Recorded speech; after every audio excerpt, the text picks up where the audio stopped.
Less than a 3-hour drive south from Beijing lies the market town of Raccoon. Its bleak, dusty streets are a far cry from the capital's tourist-filled Forbidden City and Tiananmen Square. Few foreigners visit here, and those that do are usually on business. For Raccoon is the heart of China's fur pelt industry. Day in, day out, the town's open market handles more than 60% of the country's unprocessed fur.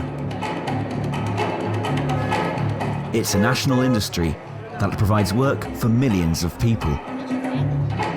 The pelts sold here are destined for the Asian market, where designers create stunning clothes to be paraded on the catwalk at respected shows.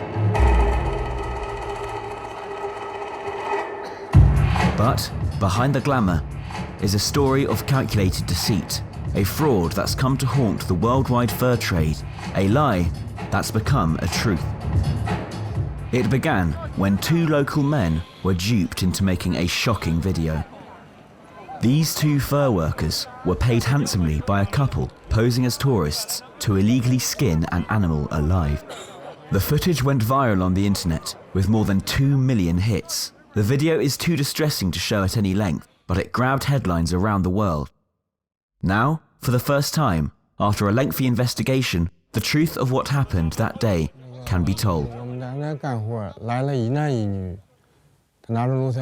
We were working that day and a man and a woman approached us. They had a camera and were filming. We asked them what they were doing, and the woman said her grandfather had never seen a raccoon skinned alive.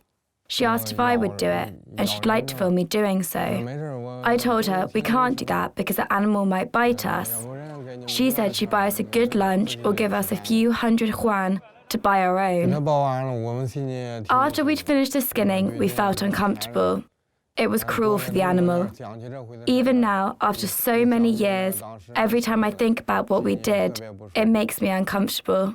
It is something we regret. This video was posted online.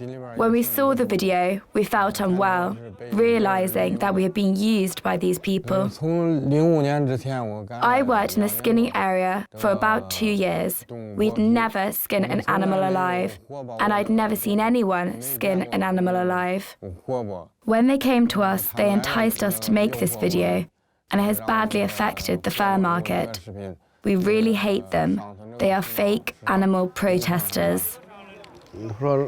Mr. Ma was my boss, and he wanted me to skin the animal alive. But I said it was too cruel, and how much pain would the raccoon feel? Ma said they'd give us a lot of money, so I did it. While I was skinning the raccoon, the woman was filming.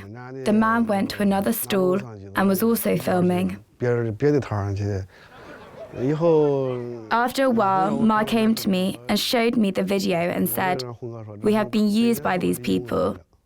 When I realized they had shared the video online to everyone, and knowing it had hugely affected the fur industry, I hated them. Both men have freely sworn and signed affidavits about their involvement in that day's filming. The Chinese market represents only a fraction of the world market. It's in America and Europe that the highest quality furs are produced, but that highly regulated market has also been affected by the Chinese video scandal. It's not the first time animal rights groups have exploited dirt poor people to do something illegal to promote their cause. The China fur business ensures its farms are run within recognized international guidelines and award certificates to farmers. And industry leaders strongly dismiss allegations of skinning alive as animal rights propaganda. The video of skinning alive has greatly affected the Chinese fur industry. On one side, it misled customers who are not aware of the real picture in our industry. Through the video, they thought we really skinned animals alive, which had a great effect on their consumer behavior. In recent years, China has made big progress in the development of animal welfare. Chinese farmers comply strictly with the requirement of the standards and regulations to improve farming. It can be said that the fur industry has made great achievements.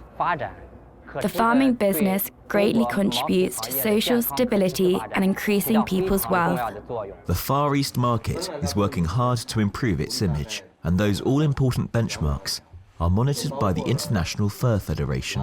That means having scientists suggest exactly how the animals should be cared for, independent vets and inspectors coming in to make sure those standards are being met. There is no way that a farmer would pass any inspection or indeed be allowed to sell in the fur trade if they did anything as awful as skin an animal alive. Now we have the evidence which shows this isn't true, this was made up, it was fake, and it was encouraged and paid for by animal activists.